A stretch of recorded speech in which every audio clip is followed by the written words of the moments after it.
マイアンキャンプです。本日はですね、先日納車されたハッピーワンプラスシティの軽キャンピングカーの質問の多かった山道、高速道路、燃費はどうなのっていうところを調査したいなっていうふうに思っているので、ちょっと今回動画にできたらなっていうふうに思っています。で、今私はですね、神奈川県の相模原市に来ています。さっきダイエーでアールグレイラテを購入しました。まず山道走行なんですけれども、道志道の国道413号を使って実際にどんな感じかっていうのを検証していきたいなっていうふうに思います。急カーブとか、あと結構登ったり下ったりするかなっていうので、国道413号の道志道を選びました。今ね、ちょうど紅葉がすごくて景色も楽しめるんじゃないかなっていうふうに思います。次はですね、中央道ですね。中央道なので結構まっすぐめな走りやすい高速道路なので、そこを走るっていうのと、その後に首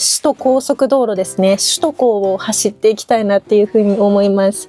カーブが多かったりね、本当に道が狭かったりするので、ちょっとそこのところも見ていけたらな。最後にですね、燃費ですね。今からガソリンスタンドに行くんですけれども、最後にね、給油して実際の燃費を発表していけたらなっていうふうに思います。なので、首都高を乗った後、高速道路降りてガソリンスタンドで給油をして、でそこで燃費の発表をしたいな。燃費結構私も気になるんですよね。なんか結構視聴者さんから質問が来てて、うわ、これ私も気になるというふうに思って、それでは行くぞ。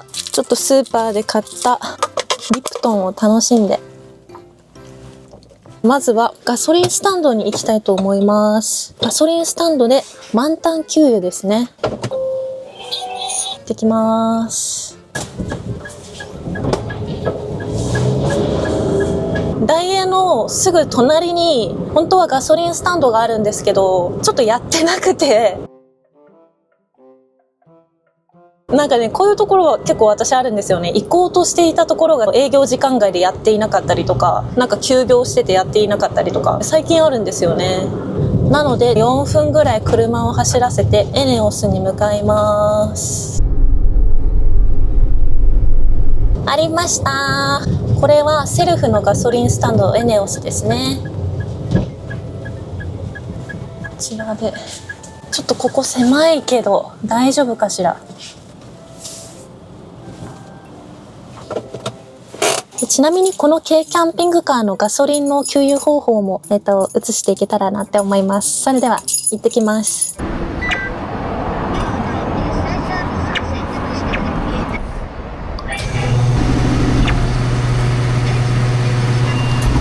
こを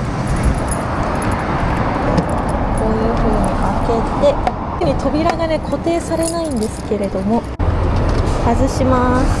レギュラーを、はい、ここで給油をしていくのですが、このキャンピングカーは扉を鍵で開けると上方向にパカッとね開く仕組みになっています。ただこの扉が上で固定されないため、左手で扉を支えながら右手で給油作業を行う必要があります。さらに給油口がかなり低い位置にあるので、しゃがみ込んだこの姿勢で給油をすることになります。両手が塞がる上に無理のある体勢になるので、給油のたびに少し苦労するなといった印象です。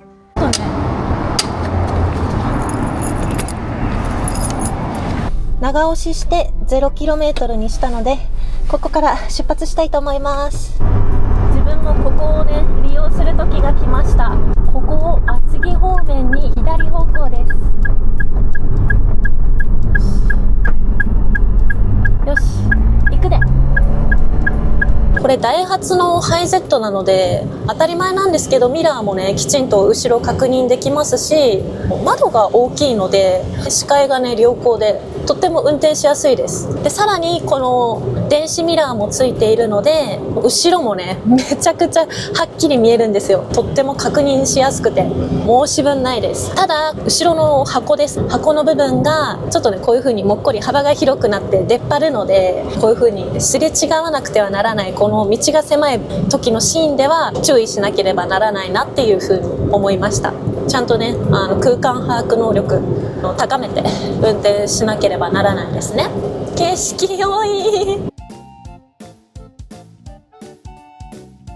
ということで今走っているんですけれども、揺れとかは特にないですし、直線なのでね、特に困るといったことはないですね。走行の安定性は確保されてます。タイヤに関してはワイドタイヤを履いているので、標準のタイヤよりかは安定はしているかもしれません。よかった。後ろのね車も結構ゆっくりめなので助かりますね、これは。ただちょっと道路がボコボコの場所をやっぱり走ると縦揺れがやっぱしますね。普通に対策とかは一切オプションつけてしていないので、縦揺れした時に家電をやっぱり積んでいるじゃないですか、キャンピングカーって。冷蔵庫だったりとか、それがなんか壊れるのがねちょっと早くなってしまうのではないかなっていう風に思うんですよ。家電ってなんか壊れそうじゃないですかなのでやっぱりいつかは縦揺れを防止するアブソーバーとスタビライザーはつけないとなっていう風にやっぱり思っています。早めに点灯って書いてありますね。私の車も今ライトがついている状況です。安全運転で行きましょう。ここからちょっと山道を入っていきますよ。地図で見てもすごくもう緑色ですね。本当にもう山の中に入っていきます。さあちょっと急カーブのところに来ましたね。山道のカーブを走った感想です。山道のカーブって急カーブだったり坂が続いているところがあったり道幅が狭かったりしますよね。でそういう状況の中でハッピーワンプラスシティを今回走らせてみたのですが、やはり車体が重いこともありまして、横揺れが出たり安定しにくい場面がありました。ただハッピーワンプラスほどではないと思います。というのもあくまで実際に比較したわけではないので推測になってしまうのですが、ハッピーワンプラスシティに関しては車体サイズがさらに大きくなって重心が高くなる分揺れやすいというふうに思うからです。そしてカーブの手前ではですね、ブレーキをきちんと、使わないとスッと曲がるというよりかは少し慎重に減速をしながら曲がるような感じになります。なので全体としては山道の急カーブではどうしても曲がりにくさを感じました。やはり山道走行のカーブでは丁寧な操作が必要になります。今ちょっとカーブしてみて思ったんですけど、山道だと本当に最弱になるので無理ができないというか、必然的に安全運転になってしまいますね。ちょっと後ろが2台詰まっていますね。どちらも軽自動車、どちらも小さい車なんですけれども、どこかで先に行っていただこうかなっていうふうに思います。はい、ちょっとプレッシャーなのでやっぱり安全運転第一なので、もう今日はご安全にといったところですね。トラックちょっとやっぱりトラックとのすれ違いは怖いですね。道幅ここあんまり大きくないので、大きなトラックとすれ違う時は少し緊張しますね。さあ紅葉が綺麗ですがトンネルの中入っていきます。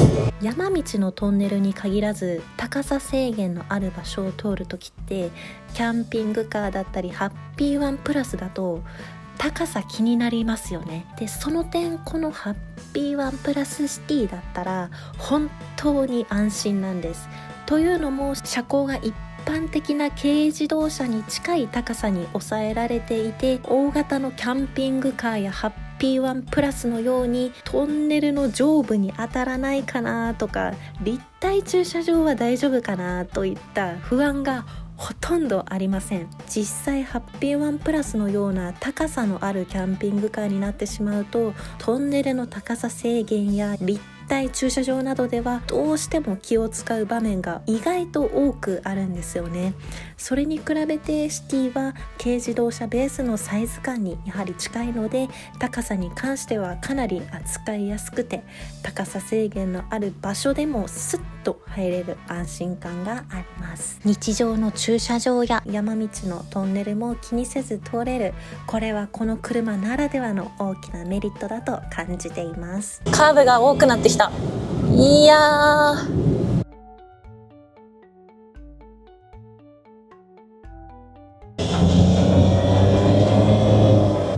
対向車が来ましたね。ただ対向車も結構ゆっくり走ってくれているので、私もゆっくり走れます。安心して。今のところすれ違いもちょっと緊張するんですが、できている状況です。こういう山道って前に誰かいてくださったらすごい運転しやすいんですけど、で先頭が一番気を使うんですよね。乗用車と同じスピードではまず曲がれないです。これ以上スピード出して曲がったら本当にフラッと行きそうなのでスピードねダウンして曲がれているっていう状況です。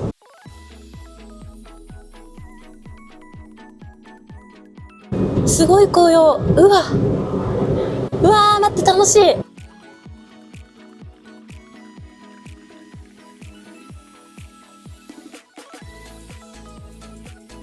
今坂道でブレーキ踏んでみたんですけれども、やっぱり効きがね頼りないです。頼りないので本当に乗用車よりも2倍3倍早くブレーキを押すなりしなくてはなりませんね。あとはね山道の下り坂だったらエンジンブレーキをね使ったりしてブレーキ壊れないように運転しなきゃならないですね。上り坂のやばいといったところで、ちょっと上り坂のやばい上り坂すいません上り坂ごめん、もう迷惑だ。これはもう私は撤退したい。上り坂の急カーブの山道はもう遅いです今回走った区間はかなりきつい上り坂だったんですが、このシティではその部分が一番気になりました。まず普通の緩やかな上り坂であればそこまで気になることはありませんでした。日常の道路でしたり少し傾いているくらいの坂道であれば特にストレスなく走ってくれます。ただ今回のような急な上り坂になると話は別でして、エンジンのねもう回転数が一気に上がってもうグイーンといううなり音をねかなり強く響かせながら登っていくような感覚でした。そしてですねスピードはね全然出ませんでした。後ろから来る乗用車にどんどん追いつかれてしまうくらいかなりゆっくりしたペースになってしまいました。体感としては結構思い切ってアクセルをこうやって踏んでいるのにじわじわとしか進まないようなイメージです。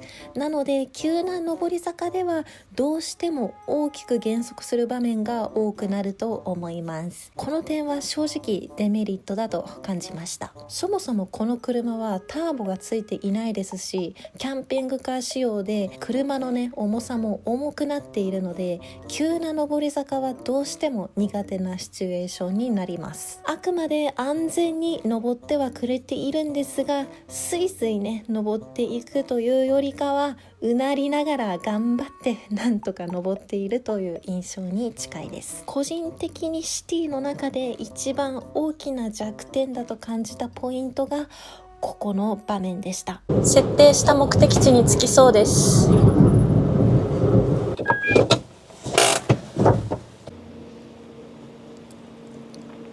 着いたね。すごいね。空気が新鮮で美味しい。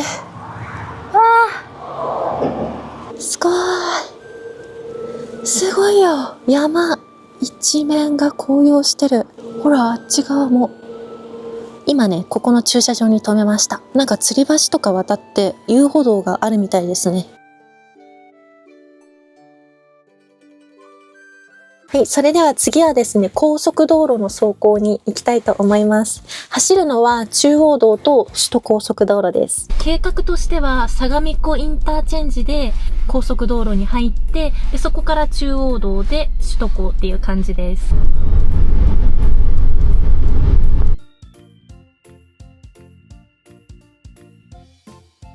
さて、もう辺りはすっかり暗くなってしまったんですが、高速道路入りたいと思います。よし、通過。八王子方面めちゃくちゃ渋滞しているので燃費悪くなるかもしれませんね。軽い渋滞だったのでなんとか助かりました。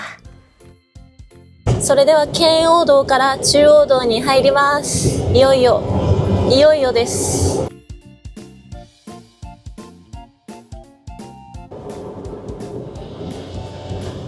八王子新宿方面。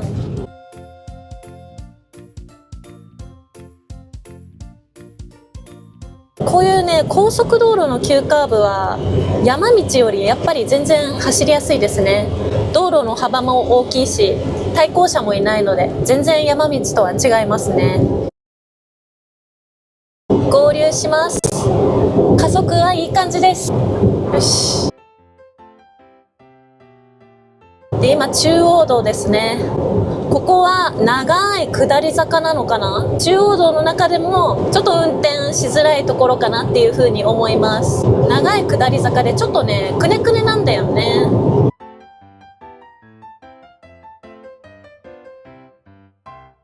山道と比べるとへっちゃらです、ただ右車線で走ることは全然できないです、はい、私がね一番右側車線の追い越し車線に行くときはもう道路がね閉鎖されてたり、よっぽどね遅い車がいたとかね、そういうイレギュラーなことがない限り左車線が真ん中のね車線にいると思います。ただきちんと安全にね走っていればそんなにね困ることはないですね。前の乗用車走ってるんですけども離されることなくついていけてます。速度もね80キロ出ていますし、すごく安定した走りができているんじゃないかなっていうふうに思います。今日全然風が吹いてないから今日穏やかな天気なので、もう少しねこれが強風の日だったりとかしたら煽られると思うので、お昼経験した話なんですけれども、トラックにね追い越される時にちょっと煽られましたね。なのでトラックが追い越してくるときはハンドルをグッと握らないといけませんね。ちょっと思ったんですけれども、なんか軽キャンでこういう風にゆっくり走っていると追い越しされるじゃないですか。もう本当に寝かしてくれてありがとうみたいな、そんな感じの気持ちになるんですよ。これはね初めての感覚だと思います。中央道なんですけれども、やっぱりねこういうある程度幅も広いしまっすぐなのでとってもね走りやすいですね。安定しています。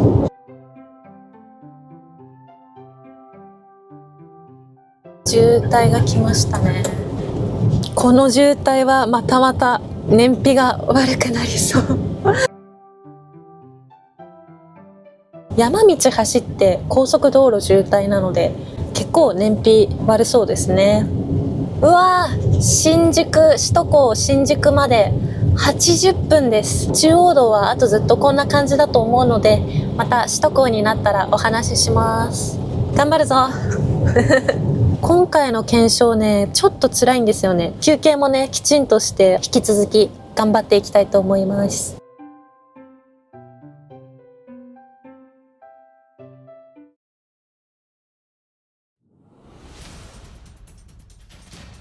首都高入りました。首都高ってカーブが多いのと渋滞が多いのと車線変更が多いじゃないですか。なのでブレーキを踏んだり加速したりが結構激しいんですよね。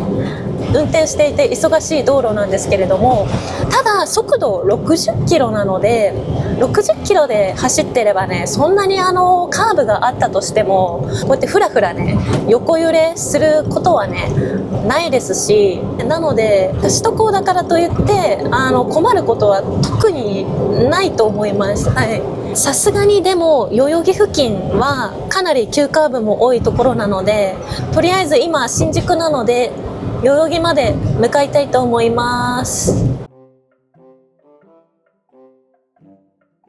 多分これね高速道路降ろされましたね。やばい、緊急事態、トラブル発生。料金は420円です。これね事故でですね一回高速道路を新宿で降ろされましたので、Google マップに従ってまた高速道路を入りたいと思います。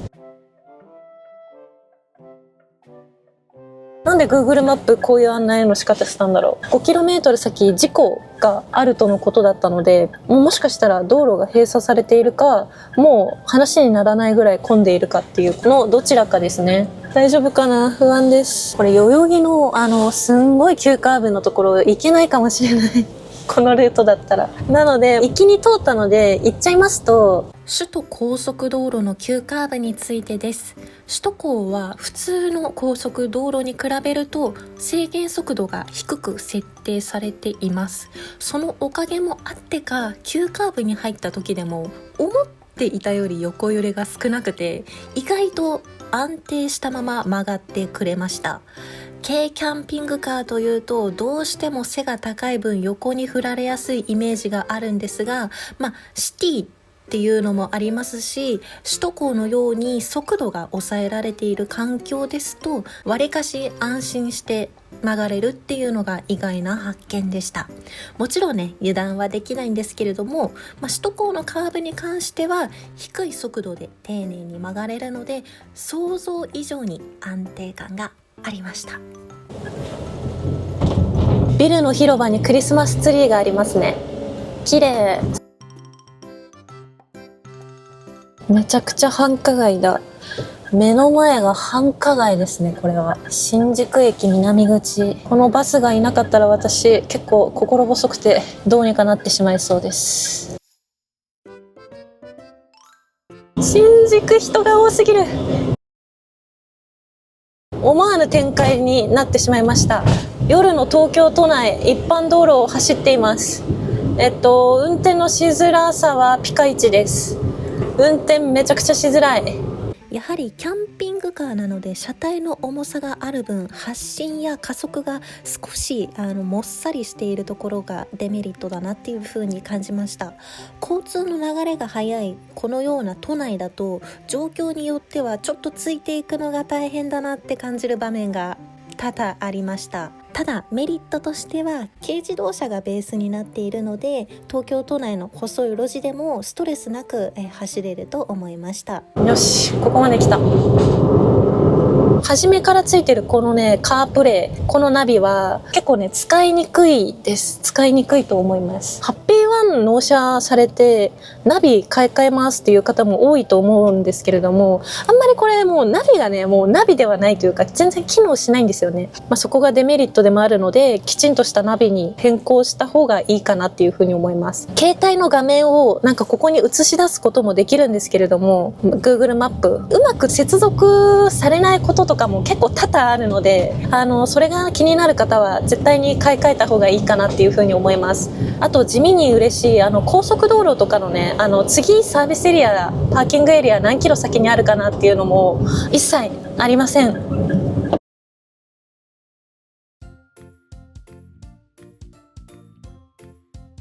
ガソリンスタンド行きます。このガソリンスタンドだ。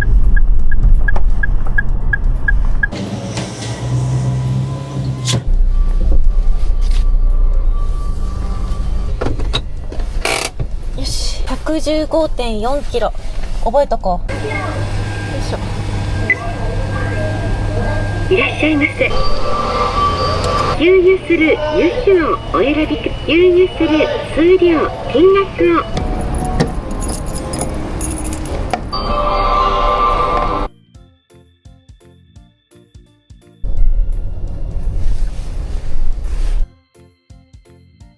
レギュラーガソリンが 7.04 リットル入りました。で、走った距離がですね、相模原市で入れたガソリンスタンドから距離を測ったんですけれども、道志の国道413号の山道をずーっと走って高速道路、首都高、都内の一般道路ですね。そちらをすべて走りまして、渋滞もね、でかなりあったので、結構燃費悪いかなっていう風に思ってたんですけど、で、しかも軽キャンピングカーなんで、なんか悪いイメージじゃないですか。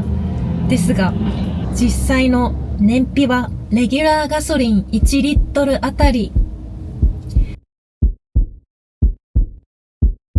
16.3km 走れます。本当に本当に意外で、ジムニー乗ってるからなのかな。ジムニーの燃費がおそらく11とか12とか高速道路で良くて、12、13ぐらいなので、16.3 っていう数字はもう本当に想像以上で、まさかとは思いましたが、本当に全然予想できませんでした。予想していけばよかったね。でも私、11とかかと思いました。だからもうジムニーと同じぐらいなのかなっていう風に勝手に思ってたんですが、だってこんなにさ、冷蔵庫とかいろいろ、エアコンとかバッテリーとかも積んでいるのにもかかわらず、燃費いいんですね。すごいね。結構給油のタンクが小さいのかな。なので結構こまめにねガソリンを入れなくてはならないんですが、想像以上に燃費は良かったです。ただどうなんだろう、皆さん燃費のいい車とか乗られてたら悪いじゃんって思うかもしれないんですが、個人的にはめちゃくちゃ燃費が良くて驚いています。ちょっと嬉しい。こんなに良かったんだ。いかがだったでしょうか。高速道路に関してはめちゃくちゃ普通に走れます。左車線をねずっと走っていれば特に困ることなく走れました。ただ山道に関しては結構ね運転はしづらかったです。不便でしたね。そこまでねなんかもう運転絶対山道したくないっていうほどではないんですけれども、少々不便だという風に感じました。やっぱりその上り坂が頼りないっていうところと、あとは山道の狭い急カーブ、ブレーキがやっぱりね普通の乗用車と比べて効きづらい、ブレーキが効きづらいという感じなので、すごくね気を使ったので、そこのところがちょっと不便かなっていう風には感じました。高速道路のような一定の速度で走れる道では非常に快適でした。一方で山道の急な上り坂でしたり急なカーブでは少し不便さを感じる場面がある車だなというのが今回の率直な感想です。多少の弱点はあったとしても経験だからこそ経験できることがあると思うので、今後も軽キャンピングカー乗り続けたいと思います。よければチャンネル登録、グッドボタンよろしくお願いします。それではまた、バイバーイ。またね。